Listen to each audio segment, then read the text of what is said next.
Hello all, welcome to Dive to Learn. This is Sonu Agrawal Todi and we are doing the teaching aptitudes most expected questions, MCQ questions with examples. इस बार हम लोगों ने teaching aptitude का सारा जो expected questions होते हैं ना MCQs वो लेके आए, लेकिन आप लोगों को इसके साथ साथ ही एक्सप्लेन भी करते हुए जाएंगे. ठीक है, तो before we start, don't forget to like, share and subscribe Dive to Learn. And Dive to Learn app is available in your Play stores now. You all can download it from there, and let's get started. Any queries you have, we have a WhatsApp number in the description box. You can come up there and sort out your queries. Okay, so let us start.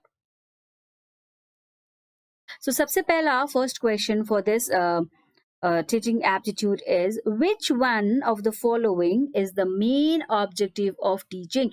In questions में से इस question का answer यहाँ पे option दिया गया है, 4 options है. इसमें से आपको कौन सा सही ऑप्शन लगता है? आप अपने आप भी क्विज ले सकते हैं, ये अपने आप भी आंसर कर सकते हैं. हम आपको सही आंसर भी बताएंगे और उसका एक्सप्लेनेशन भी देंगे. ठीक है, so here the options are to give information related to the syllabus, to develop thinking power of students, to dictate notes to student, to prepare students to pass the examination. तो main object, teaching का main objective क्या है? Syllabus के related जो भी information वो बच्चों को देना है, या थिंकिंग पावर बच्चों का डेवलप करवाना है, या टू डिक्टेट द नोट्स बना के खुद ही और फिर बच्चों को बस डिक्टेट कर दो कि भाई ये नोट्स है तुम लिख लो, वो है, या फिर prepare the students to pass the examination. The main objective of the teaching aptitude आपके हिसाब से कौन सा होना चाहिए? Let us come to the correct option. The correct option is develop thinking power of the students. Okay, this is the correct answer, B number, to develop the thinking power of the students. किस तरीके से हम लोग अपने बच्चों का thinking power develop कर सकते हैं? What are those main objectives in teaching? The main objective of teaching is to develop thinking power. और कैसे हम लोग थिंकिंग पावर डेवलप कर सकते हैं? To bring desired changes in peoples में, स्टूडेंट्स में जो चेंजेस हमें चाहिए होता है, उस टाइप के चेंजेस अगर हम ला पाते हैं, that means the objective of teaching has been fulfilled. To shape the behaviour and conduct of the student. बच्चों में बिहेवियर एंड कंडक्ट को हम अगर बदलाव कर सकते हैं, शेप कर सकते हैं, प्रॉपर मोल्ड कर सकते हैं, तो हमारा टीचिंग ऑब्जेक्टिव सफल रहा. एक्विजिशन ऑफ नॉलेज, ऑब्वियसली अगर हम लोग पढ़ा रहे, टीच कर रहे हैं, उसका मतलब बच्चों को नॉलेज इम्पार्ट करने के लिए ही कर रहे हैं ना, नॉलेज देने के लिए. और वो लोग इतना ज्यादा अक्वायर कर सकते हैं नॉलेज, हमारा मेजर ऑब्जेक्टिव वही फुलफिल हो जाएगा, वहीं पे फुलफिल हो जाएगा. Right. To improve the learning skills of the students, बच्चों का लर्निंग स्किल को इम्प्रूव करना है हमारा main objective of teaching. Formation of belief, to and lastly to provide a social and efficient member of the society. उन लोगों को society का एक बहुत ही जिम्मेदार और एफिशिएंट मेंबर बनाना भी हमारा कर्तव्य होता है, टीचिंग का मेन ऑब्जेक्टिव होता है. That is why the answer here is to develop thinking power of the students. Okay, let us come to next question. The main aim of teaching is, अब हमारे लिए यह क्वेश्चन है, पहले हम लोगों ने ऑब्जेक्टिव किया, अब मेन एम क्या है? तो टीचिंग का मेन एम क्या है? To develop only reasoning, to develop only thinking. Objective था to develop thinking power in the students, right, but main aim क्या है? टू डेवलप ओनली रीजनिंग और ओनली थिंकिंग, और number C both A and B, and number D to give the information. तो इसमें से आपको कौन सा लगता है सही answer? Let us see the correct answer. The correct answer is both A and B, that is to develop both reasoning as well as the thinking power of the student. So C number is correct. That is the main objective of teaching. Okay, let us see how we can develop this reasoning as well as this thinking power of the students. See, the main aim of teaching with respect to its various modes are as follows. Okay, so what are the aims of the teaching? Teaching के aims में हम लोगों को क्या क्या चीज का ध्यान रखना चाहिए? वो है teaching to bring changes in the behavior of the students. Okay, हमें बच्चों को क्या सिखाना चाहिए? उनके बिहेवियर को मोल्ड कर सके, उनके बिहेवियर को हम लोग चेंज कर सके, डिजायर्ड मैनर में हम लोग उन लोगों को बिहेवियर को चेंज कर सके, तो वो मेन एम होगा टीचिंग का. कंडीशन करना है, कैसे कंडीशनिंग करना है? To improve the learning skills of the students. बच्चों के लर्निंग स्किल्स को हम लोग ज्यादा इम्प्रूव कर सके, that is the main M of teaching. Training क्या करवा सकते हैं हम लोग बच्चों को? Shaping the behaviour and conduct. Behaviour and conduct means बच्चों का जो पहिरन होता है या फिर यूनिफॉर्म पहनने का स्टाइल है उनका, स्कूल में या कैंपसेस में उनका एटीट्यूड है, उनका बिहेवियर कैसा, उनका कंडक्ट कैसा है, उसको प्रॉपर शेप करने में, उसको प्रॉपर हम लोगों को मोल्ड करने में जो ट्रेनिंग कर सकते हैं हम लोग, वो that is the main M of teaching. And instruction that is acquisition of knowledge. Obviously हमें जो भी ज्ञान प्राप्त है हमारे सब्जेक्ट के विषय में, वो हम बच्चों को ट्रांसफर करते हैं उस ज्ञान को, राइट। तो that is instruction method, that is acquisition of knowledge. हम अपना ज्ञान बच्चों को दे रहे हैं। And last one is in indoctrination, that is formation of belief. Belief भी बच्चों में, हमें हर चीज का बिलीफ बच्चों में सेटअप करना होता है, हर चीज का बिलीफ बच्चों के अंदर हमें इनकलकेट करना होता है, ठीक है। So these are the main aims of teaching, that is both reasoning भी हमें बच्चों में डेवलप करवाना, as well as thinking skills भी हमें बच्चों के अंदर डेवलप करवाना है, ठीक है। Next question, let's see. N effective teacher is one who can control the class, give more information in less time, motivate students to learn, correct the assignments carefully. So आपके हिसाब से सबसे बेस्ट टीचर कौन होता है, जो class को बढ़िया से कंट्रोल कर ले, या गिव मोर इन्फॉर्मेशन, ज्यादा से ज्यादा इन्फॉर्मेशन दे दे थोड़े से टाइम में, या मोटिवेट स्टूडेंट्स टू लर्न, कैसे पढ़ाई करना है, तुम्हें पढ़ के कुछ बनना है बोल के बहुत ज्यादा मोटिवेट कर सकते हैं बच्चों को, या फिर करेक्ट असाइनमेंट जब हम करेक्ट करते हैं तो बहुत ज्यादा ध्यान पूर्वक उसे करेक्शन करें। तो आपके हिसाब से इफेक्टिव टीचर कौन होता है, इनमें से किस तरह के टीचर को हम इफेक्टिव बोलेंगे? Yes, obviously it is number C, to motivate students to learn, है ना। हम लोग बच्चों को हमें बच्चों को मोटिवेट, प्रोत्साहित करना होता है पढ़ाई के लिए। बिकॉज टुडे आज के जनरेशन के बच्चों को ना गेम्स में, मोबाइल्स में ज्यादा इंटरेस्ट है, they are not at all interested in studies. तो हमें उन्हें मोटिवेट करना बहुत जरूरी है। एंड एन इफेक्टिव टीचर का डेफिनेशन ही क्या है, that he or she can motivate the students to learn properly. Okay, effective teaching, see here, effective teaching originally focused primarily on a teacher's goodness as a person, and only secondarily on his or her behavior in the classroom. ठीक है, तो आप बच्चों को अपने आप किस तरह के हो, अपने गुडनेस बच्चों के अंदर आप डाल सकते हो, उन्हें मोटिवेट कर सकते, सही रास्ता दिखा सकते हो, तो आप एक इफेक्टिव टीचर हो। आपका बिहेवियर क्लासरूम के अंदर कैसा है, कि आप बहुत ज्यादा स्ट्रिक्ट हो, या बहुत हंसी मजाक करते हो, या बच्चों को आराम से क्लास में कंट्रोल कर लेते हो, ये these are secondary matters. Okay, firstly आप कैसे बच्चों को मोटिवेट करेंगे, आपके गुडनेस बच्चों के अंदर कैसे डालोगे as a person, that is the most important point for being a effective teacher. Okay, next पहले हम लोग ये एक्सप्लेन कर देते हैं, उसके बाद आपके पास क्वेश्चंस लेके आएंगे, ठीक है। 5 key behaviour contributing at to effective learning. So what are the 5 key behaviours that are very effective to teaching? Okay, teach करने के लिए, और टीचर होंगे आप कल, और आपको टीचिंग करना पड़ेगा, क्लास में जाके पढ़ाना पड़ेगा, तो आपका 5 key behaviour to contribute to effective teaching क्या होना चाहिए? And that is lesson clarity. Object, obviously आपका जो भी सब्जेक्ट मैटर है, आप जिस भी सब्जेक्ट के टीचर हो, उस लेसन वो लेसन आपका क्लियर होना चाहिए, आप क्लियर होना चाहिए उसके ऊपर, आपको बहुत इजीली उसके ऊपर लेक्चर या आप लेसन आप बच्चों को इजीली समझा सके। Okay, logical step by step order, clear and audible delivery. जी हाँ, मतलब स्टेप बाय स्टेप बच्चों को एक्सप्लेन तो कर ही सकेंगे आप, बट आपका वॉइस भी एकदम क्लियर और ऑडिबल, लाउड एंड क्लियर होना चाहिए when you are delivering the speech, ठीक है। जो भी लेसन के बारे में आप बता रहे, तब आपका बहुत ज्यादा क्लियर होना चाहिए voice, as well as it should be audible, that is समझने में चाहिए, सुनना भी चाहिए।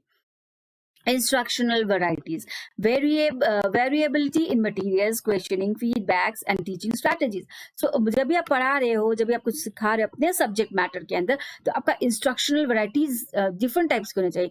जैसे आप मटेरियल्स यूज कर, टीचिंग मटेरियल्स यूज कर रहे हो डिफरेंट टाइप्स ऑफ, फिर बच्चों को बीच बीच में क्वेश्चनिंग कर रहे हो, फिर उन लोग को फीडबैक भी दे रहे हो, and different types of teaching strategies such as ऐसे क्विजेस कर दिया क्लास के अंदर, या ग्रुप्स बना के, 2 ग्रुप्स बना के उनके बीच में कॉम्पिटिशन कर दिया, तो उस तरह से अलग-अलग तरीके से आप इंस्ट्रक्शन भी बच्चों में इनकलकेट कर सकते हो, डाल सकते हो, ठीक है।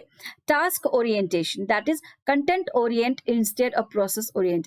जो भी आपका सब्जेक्ट मैटर कंटेंट वाइज है, वो ओरिएंटेड होना चाहिए on this topic, that is task orientation, okay, instead of process orientation, कि ऐसे करो वैसे करो बोल के नहीं, बल्कि आप कंटेंट किस तरीके का उसको करवा के बच्चों को समझाइए, right. And student engagement, that is limit distractions, keep student working on content. मतलब बच्चों को ध्यान इधर उधर भटकने नहीं देना है, बच्चों को एंगेज करके रखना है, बच्चों को जो भी सब्जेक्ट मैटर आप पढ़ा रहे हो उस कंटेंट के अंदर बांध कर रखना, उनको वर्क देते रहना है, उनको समझाते रहना, उनको उनका माइंड डाइवर्ट नहीं होने देना, उनका अटेंशन डाइवर्ट होने नहीं देना है, ठीक है। Opportunities for success, a high percentage of time spent on task that provide moderate to high levels of success। जितना टाइम आप उस कंटेंट मैटर को देंगे, जितना टास्क आप करवाएंगे बच्चों में, उतनी ही ज्यादा लर्निंग होगी, and that will be your effective teaching, कि आप बच्चों को ज्यादा अच्छी तरीके से सिखा रहे हो, ठीक है।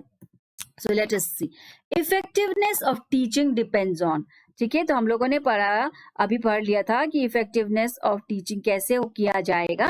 अब देखते हैं, it depends on, effectiveness of teaching depends on what thing, qualification of the teacher, personality of the teacher, handwriting of the teacher, subject understanding of the teacher। Obviously अभी थोड़ी देर पहले मैंने इस टॉपिक के बारे में आपको एक्सप्लेन किया, तो मैं श्योर हूँ आपको इसका आंसर पता है। Yes, the answer will be, sorry for this, your answer will be subject understanding of the teacher, okay। Next question, which is the most important aspect of teacher's role in learning? So what do you think, what is the major or the most important role of a teacher in learning? बच्चों को learn करवाने में, पढ़ाने में, सिखाने में teachers का सबसे इम्पोर्टेंट रोल और most important aspect of the teachers role क्या है? The provisions of encouragement and moral support, the provision of continuous diagnostic and remedial help, the development of insight into what constitutes an adequate performance, the development of insight into what constitutes the pitfalls and danger to be avoided. So here the main aspect of a teacher's role in learning is हमें बच्चों को any time encourage करते रहना है और moral support देते रहना है। ये नहीं कि अरे तुमको तो ये भी नहीं आता, तुम तो ये भी नहीं जानते, ऐसे बच्चों को हीन तरीके से नहीं बात करनी है, हमें उन्हें एनकरेज करना, नहीं हो जाएगा तुमसे, कर लोगे तुम, you are good, you can do it, ऐसे हमें एनकरेज करते रहना चाहिए। And second is provision of continuous diagnostic and remedial help, कुछ भी हेल्प चाहिए फॉर मतलब उन लोगों का when you are correcting the copies और when you are delivering the notes, और कुछ भी आप डिक्टेट कर रहे हो तो उनका कुछ भी हेल्प हुए, ये नहीं कि मेरे ही सब्जेक्ट पीरियड के टाइम में उसे हेल्प करूंगी, बाद के टाइम में नहीं करूंगी, ऐसा नहीं। रेमेडियल हेल्प भी बाद में भी आप हेल्प करवा सकते हो, बच्चों को दे सकते हैं, right. Then development of insight into what constitutes an adequate performance, और उनके परफॉर्मेंसेस किस तरीके से कितने डेवलप हो रहे हैं, किस किस बोलते हैं ना वो लीप्स एंड बाउंड्स से बच्चे डेवलप कर रहे हैं अपने स्टडीज को, उसको भी ध्यान में रखते हुए, उसको इंसाइट मतलब उसको अपने अपने ध्यान के अंदर रखते हुए याद करना चाहिए, ठीक है, कि कौन से बच्चा कितना डेवलप कर रहा है, कौन से बच्चों को ज्यादा डेवलपमेंट की जरूरत है, कौन से बच्चों को ज्यादा ध्यान की जरूरत है, ये सब याद करना भी एक मोस्ट इम्पॉर्टेंट रोल है टीचर का in the teaching and learning faculty. The development of insight into what constitutes the pitfall and dangers to be avoided. So we have to see कि कौन से pitfalls है, कौन से dangers है that can हमें teaching learning process के दौरान हमें याद करना चाहिए, जो बच्चों को थोड़ा difficult situation में डाल सकता है। So we have to be always cautious about what we are teaching and what the students are learning. Okay. Now, which is the most important aspect of the teacher's role in learning? The provision of encouragement and moral support, the provision of continuous diagnostic and remedial help, the development of insight into what constitutes an adequate performance, the development of insight into what constitute the pitfalls and danger of the to be avoided. And the correct answer is number C. That is the development of insight into what constitutes an adequate performance. इसका मतलब क्या है? Broadly speaking the function of a teacher is to help students learn by imparting knowledge to them and by stepping up a situation in which students can and will learn effectively.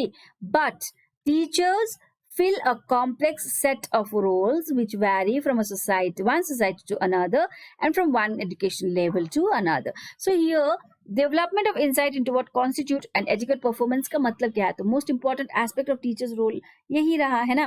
तो इसमें हमारा सबसे important role क्या है? सबसे important role as a teacher in a learning is हमें the function of teachers to help students by imparting knowledge to them by setting up situations in which students can and will learn effectively. ऐसा situation हमें create करना चाहिए, हमें ऐसा environment create करना चाहिए जहाँ पे हम जो भी नॉलेज बच्चों को दे रहे हैं वो बच्चे इजीली ग्रास्प कर सके, समझ सके। बहुत हाई फाई लैंग्वेज यूज करके और बहुत कॉम्प्लेक्स सा प्रोजेक्ट वर्क करवा के बच्चों को हम लोग नहीं समझा सकते। बहुत इजी स्मॉल स्टेप्स में हम बच्चों को कंटेंट समझा सकते हैं and that is what it is called that कि आप एनवायरनमेंट इतना इजी सेटअप करो कि बच्चे इफेक्टिवली उसको समझ सके। ठीक है, but teachers feel a complex sets of role. अब ऐसा है ना कि बच्चे छोटे ग्रेड्स में होते तो हमें बहुत आसान भाषा में उन्हें समझाना होता है कि किसी भी टॉपिक के ऊपर में, राइट? जब when they are in the smaller grades, but when the children go up or when they advance to the upper grades, तब हमें थोड़ा सा कॉम्प्लेक्स वे में उन्हें एक्सप्लेन करना पड़ता है। That is why we vary, teachers vary from one educational level to another as well as from one education society to another. ठीक है, ये थोड़ा बहुत वैरी करते हैं। बच्चे एकदम छोटे होते हैं तो बहुत सिंपल लैंग्वेज में हमें समझाना पड़ता है हर एक चीज के बारे में, बट वही टॉपिक को जब बच्चे बड़े ग्रेड्स में आ जाते हैं तो हमें बहुत थोड़ा ब्रॉड वे में एंड और थोड़ा सा कॉम्प्लेक्स स्टाइल में भी उन्हें समझाना पड़ता है। Okay, that is why it is saying that development of insight into what constitute N educate performance. अपने परफॉर्मेंस का उसी हिसाब से इंसाइट हमें देखना चाहिए कि बच्चे कौन से लेवल को हम लोग हैंडल कर रहे हैं। Teachers' role at higher education: provide information to students, promote self-learning in the students, help students to solve the problems, encourage healthy competition among students. तो what is the teacher's role in higher education? अब बच्चों के level में तो हम लोग ने बात कर लिया कि बहुत सिंपल वे में हमें पढ़ाना होता है, लेकिन हायर एजुकेशन में टीचर का रोल क्या है? To provide information to students, बच्चों को बस इन्फॉर्मेशन दे दिया जो भी टॉपिक है उसके बारे में, या प्रमोट सेल्फ लर्निंग कि भाई तुम्हें खुद भी लर्न करना पड़ेगा, ये नहीं टीचर के ऊपर ही तुम डिपेंडेंट रहो, and help students to solve the problems, कुछ भी प्रॉब्लम है उनको सॉल्व कर दिया, बस काम खत्म। Encourage healthy competition among students, या फिर टीचर का रोल हायर एजुकेशन में ये होता है कि बच्चों भाई तुम लोगों के बीच में हेल्दी कंपटीशन होना चाहिए, आपस में you have to compete so that एक दूसरे के साथ आपको जो भी थोड़ा सा ईख जिसे बोलते हैं ना वो रखना चाहिए बच्चों में, so that when they feel कि अरे मेरा तो 1% से कम आ गया इससे मार्क्स, मुझे इसको नेक्स्ट टाइम हराना है, तो when they have this healthy competition among themselves तो वो ज्यादा अच्छी तरह से एजुकेशन लेवल में डेवलप कर पाएंगे, right? That is the role of the teacher. वो कंपटीशन, हेल्दी कंपटीशन बच्चों के बीच में एनकरेज करवाए, वैसा रोल है क्या हायर एजुकेशन में टीचर का क्या है? तो विच इज द सही option, which one is the right option? Will see that it is the right option is promote self learning in the students. ठीक है, बच्चों में आपको खुद ब खुद भी लर्न करना पड़ेगा, आपको खुद ब खुद समझना पड़ेगा, आपको खुद ब खुद फाइंड आउट करना पड़ता है कई सारे टॉपिक्स के बारे में। वो जो लर्निंग, सेल्फ लर्निंग का प्रमोशन है वही है teachers role in higher education. Teachers in higher education commonly aim to develop their students way of thinking, acting and approaching a field of study and practice. ठीक है, हर एक topic हम बच्चों को नहीं सिखा सकते, लेकिन हम लोग बच्चों के अंदर ये डेवलप करवा सकते हैं अ थिंकिंग एबिलिटी, किस तरीके से वो सोच रहे हैं, किस तरीके से वो एक्ट कर रहे हैं, किस तरीके से किसी भी फील्ड ऑफ स्टडीज या प्रैक्टिकल फील्ड में वो अप्रोच करते हैं, ये हम बच्चों के अंदर डेवलप करा सकते हैं, and that is what is called as promoting self learning. This view of teaching involves providing students with experience that enable them to enter the field of practitioners, because teachers के पास वो experience है ना कि भाई ये तुम इस field में जाओगे तो तुम्हारे साथ ये घटेगा, या तुम इस फील्ड में जाओगे जो भी हायर एजुकेशन है +2 के बाद जो भी प्रोफेशनल लाइफ तुम्हें अडॉप्ट करना है उसके बारे में ज्ञान टीचर्स आपको आसानी से दे सकते हैं, because they have this experiences उन लोगों को एक्सपीरियंस है कि कौन सा, what is the main experience, कि मेरा स्टूडेंट किस फील्ड में बढ़िया है, किस सब्जेक्ट में बढ़िया है, वो जानते हैं टीचर्स। एंड टीचर्स नो कि तुम्हें अगर वो फील्ड चूज करना है तो कितनी मेहनत करनी है, कौन से ट्रैक लेना है, कहाँ से तुम्हें एंटर करना है, they know about this. So this is what is called as self learning in students. Okay, next is which of the following statement is most appropriate? Teachers are born, teachers can teach, lecture method can be used for developing thinking, teachers help can create in a student a desire to learn. So which statement amongst these statements आपको कौन सा सही लग रहा है? Teachers तो पैदा ही हो जाते हैं, पैदा जन्म से ही टीचर्स होते हैं, या टीचर्स कैन टीच, टीचर्स इसीलिए होते हैं बिकॉज दे कैन टीच, या फिर lecture method can be use for developing thinking develop करने के लिए लेक्चर मेथड यूज होना पड़े, ये स्टेटमेंट सही है। या teachers help can create a student a desire to learn, teacher का हेल्प के टीचर की मदद से अ स्टूडेंट कैन क्रिएट कि हाँ मैं ये कर सकता हूँ, मैं ये लर्न कर सकता हूँ, they develop this feeling. So which statement do you think according to you is correct? And the correct option is teachers help can create a student a desire to learn, in a student to desire to learn.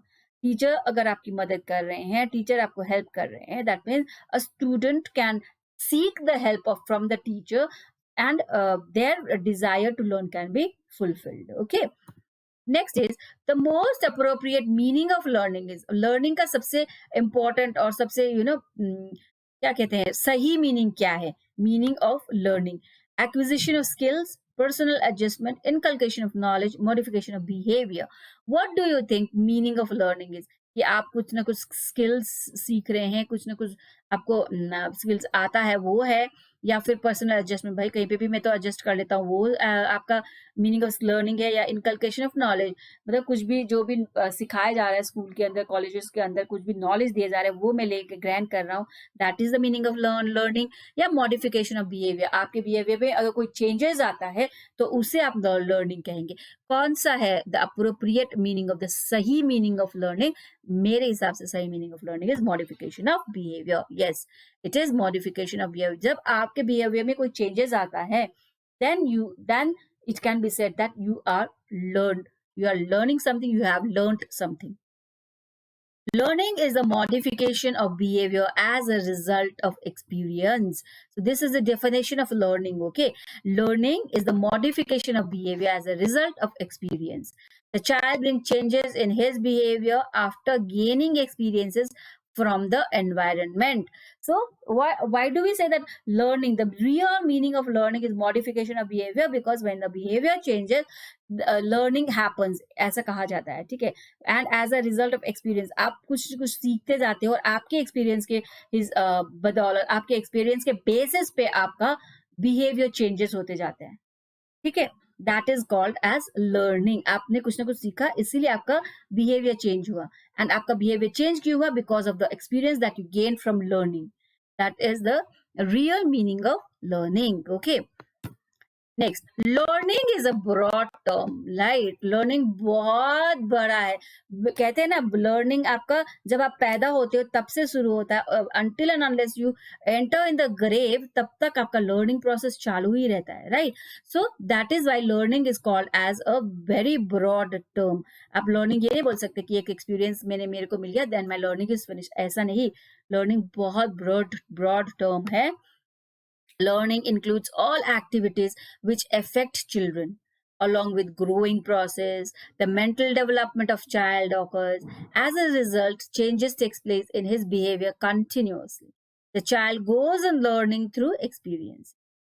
ठीक है, समझ में आया आपको? Learning हमेशा हमारा activities के अंदर इंक्लूड होता है with the effect of children. बच्चों के जो भी चिल्ड्रन के अफेक्ट करते हैं, जो भी लर्निंग आपका अफेक्ट करता है, जो भी एक्टिविटीज आपको अफेक्ट करता है बच्चों पे, that is called as learning. Okay, now growing process में हमारे फिजिकल चेंजेस कितने होते हैं, फिजिकल चेंजेस के साथ साथ हमारे मेंटल डेवलपमेंट कितना होता है ग्रोइंग एजेस में, right. So these are all the process of learning. Because you are learning new, आपका मेंटल डेवलपमेंट हो रहा है, and because if you are physically growing, तो आप बड़े भी हो रहे हो तो तभी भी आप सीखे जा रहे हो ना, अपने बॉडी से ही आप बॉडी स्ट्रक्चर से भी सीख रहे हो। So these are all learning processes from the day you born and from till the day you are buried inside the grave, तब तक आप लर्न करते ही रहते हो। जिंदगी आपको कुछ ना कुछ सिखाती ही रहती है, ठीक है। That is why it is called as learning is a broad term, and learning goes on throughout your life through your experiences. Okay, some other facts also come before us relating to the learning, such as learning is the process through which behavior of a child changes or modify, ये हमने पहले भी discuss कर लिया। learning is predicted on the basis of changes in behavior. These changes can be negative or positive. The changes due to learning are permanent. Changes in the behavior are the results of experiences. Learning can be termed as a mental process. So यहाँ पे negative changes या positive changes के बारे में बात किया गया है।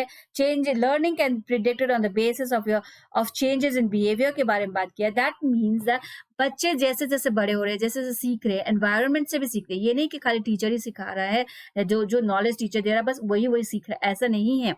अपने एनवायरनमेंट, अपने सराउंडिंग से ही बच्चे सीखते हैं। तो कई बार बच्चे क्या होता है ना, नेगेटिव वे में बच्चों के साथ बुरे बच्चों के संगत में फंस जाते हैं, बुरी चीजें सीखने लगते हैं। तो हम लोग तब ये प्रेडिक्ट कर सकते हैं because of the performances in the class or because of the performances in their attitude, जो भी वो behavior दिखा रहे हैं, उससे भी टीचर्स क्या प्रिडिक्ट कर सकते हैं कि कल जाके ये बच्चा कैसा बनेगा, बड़ा होके ये बच्चा कैसा होगा।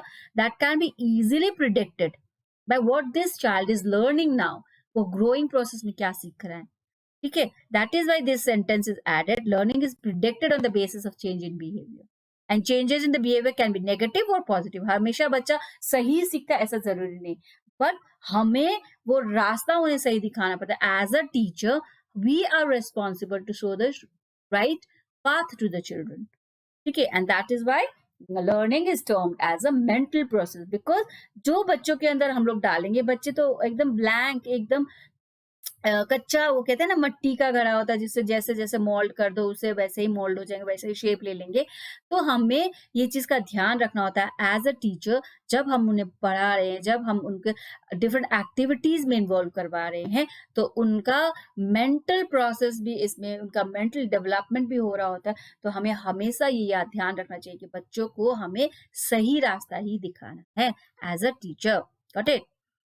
For a teacher, which of the following methods would be correct for writing on the blackboard? Writing fast and as clearly as possible, writing the important points as clearly as possible, writing the matter first and then asking students to read it, asking a question to the student and then writing the answer as stated by them. So आपको कौन सा process सही लगता है? Teacher का black board या white board में लिखने का प्रोसेस कौन सा सही है? फटाफट फटाफट लिख दिया, क्लियरली लिख दिया, फटाफट फटाफट लिख दिया, काम ना किया ऐसा, या फिर राइटिंग द इम्पोर्टेंट पॉइंट्स, जो इंपॉर्टेंट पॉइंट्स है बस वो पॉइंट्स लिख दे, एकदम क्लियरली लिख दे ताकि बच्चे रीड कर सके, या writing the matter first and then asking students to read it, या फिर चुपचाप से जो भी मैटर है फटाफट फटाफट लिख लो एंड देन बच्चों को रीड करो, बोलो, ऐसा करके ब्लैक बोर्ड को यूज करना है। या asking question to the students को कोई क्वेश्चन पूछे और जो भी आंसर वो दे उस आंसर्स को व्हाइट बोर्ड या ब्लैक बोर्ड में लिखिए। Which one do you think is the correct method? According to this, the right answer is writing important points as clearly as possible. So whenever, as a teacher, whenever we are using the blackboard or the whiteboard, we have to make sure that we are writing the important points. Okay, most जो भी topic है उससे related important points board में लिख दिया, and then we can discuss about the points. विस्तार में उस points के बारे में हम बच्चों के साथ discuss कर सकते हैं, and then we can ask question and they can answer us for that questions, right? So वो topics होते हैं, जो important points होते हैं, वो हमें बहुत clearly board में लिख देना चाहिए, so that बच्चे उस topic को देख के discuss कर सके। Okay? Meaningful learning takes place in which of the following cases? आपको क्या लगता है? Which of the following cases does meaningful learning take place? Students are interested in topic taught. Explanation are given within the reach of the students. The new content being taught is related to the previous knowledge of the students. The students raise questions to get clarification. So meaningful learning, हम कब बोल सकते हैं कि no, this kind of a teaching is or learning is called as a meaningful learning, जब students बहुत ज़्यादा interested है टॉपिक के ऊपर, या फिर एक्सप्लेनेशन हमें बहुत अच्छे से करना है बच्चों के लिए कंटेंट टॉट प्रीवियस लोग का नॉलेज के ऊपर रिलेटेड करके करें, या फिर raise questions and get students question पूछे और हम क्लैरिफाई करें. So the correct answer is students are interested in the topic. When the topic is taught and the students are very much interested in the topic, then we can say a meaningful learning has taken place in the classroom. Topic में बहुत ज्यादा interest दिखा के बच्चे learn करें तो उसे हम मीनिंगफुल लर्निंग बोल सकते हैं. ठीक है. So this much for today. Don't forget to like, share, and subscribe Dive to Learn. And Dive to Learn app is now in Play Stores, so don't forget to download it. Thank you.